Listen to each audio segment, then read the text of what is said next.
আসসালামু আলাইকুম, আমি শেফ মার্লিনস ফুড চ্যালেঞ্জে আপনাদের স্বাগতম। আজকে আমি আপনাদের তৈরি করে দেখাবো বেকারি স্টাইলে প্রফেশনাল রেসিপিতে বাটার কুকিজ। আমার রেসিপিগুলো যদি আপনাদের ভালো লেগে থাকে তাহলে আপনারা লাইক, শেয়ার এবং সাবস্ক্রাইব করতে ভুলে যাবেন না। আমি আপনাদের সব সময় সহজ এবং সঠিক রেসিপি দেখাতে চেষ্টা করি, তাই আশা করি আপনারা সবাই আমার সাথে থাকবেন। পরিমাণ বাটার নিলাম। এবার হাফ কাপ পরিমাণ গুঁড়া চিনি নিলাম।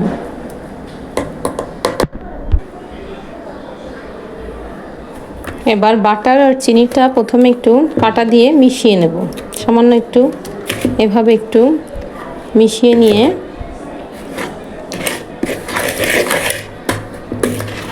প্রথমে এভাবে একটু মিশিয়ে নিলাম। তারপর অল্প করে বিট করব।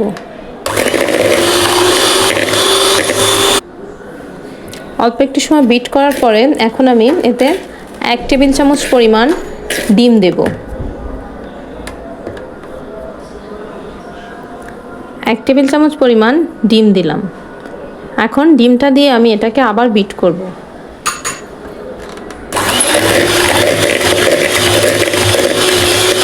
কম স্পিডে বিট করতে হবে।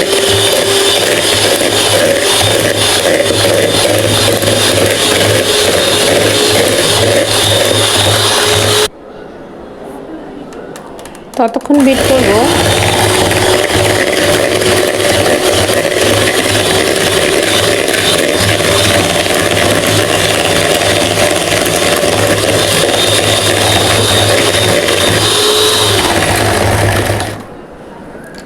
যতক্ষণ না চিনিটা ভালোভাবে গলে ততক্ষণ কিন্তু আমাদের এটা বিট করতে হবে। চিনিটা খুব ভালোভাবে গলে গেছে, এখন আর আমার বিট করার প্রয়োজন হবে না। এখন আমি এতে 1 কাপ পরিমাণ ময়দা দেব। এখন এটা আমি খুব ভালোভাবে ময়দার সঙ্গে আমার বাটারটা আর চিনিটা মিশিয়ে নেব খুব ভালোভাবে।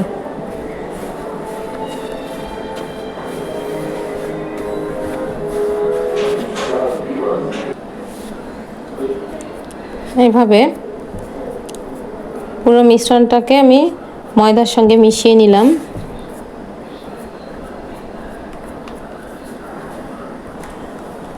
এখন এরকম একটা পাইপিং ব্যাগে নজেল লাগিয়ে আমি পুরো মিশ্রণটা এর ভিতর দিয়ে দিলাম, পাইপিং ব্যাগের ভিতরে। এবার এরকম একটা বেকিং ট্রেতে আমি তেল ব্রাশ করে নিলাম। এখন আমি একটা বিস্কুটের শেপ দিব।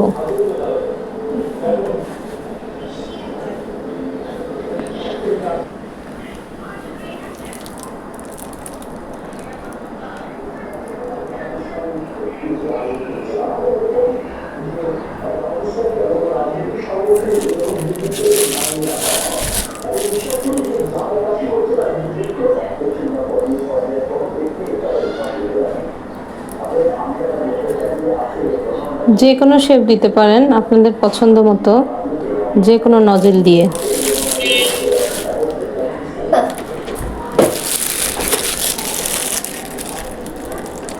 এরকম করে সবগুলোকে আমি একটা সুন্দর শেপে এনে নিয়েছি।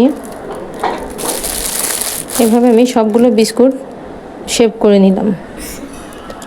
সবগুলো বিস্কুট শেপ দেওয়া হয়ে গেছে। এখন আমি এটাকেও 10 মিনিট আগে ওভেনটাকে প্রিহিট করে রেখেছি। এখন আমি বিস্কুটগুলোকে ওভেনে দিব।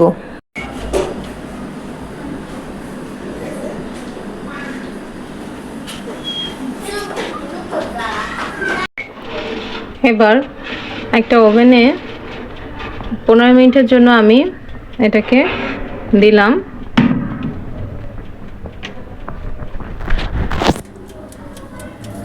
টাইম দিলাম 15 মিনিট। 150 ডিগ্রিতে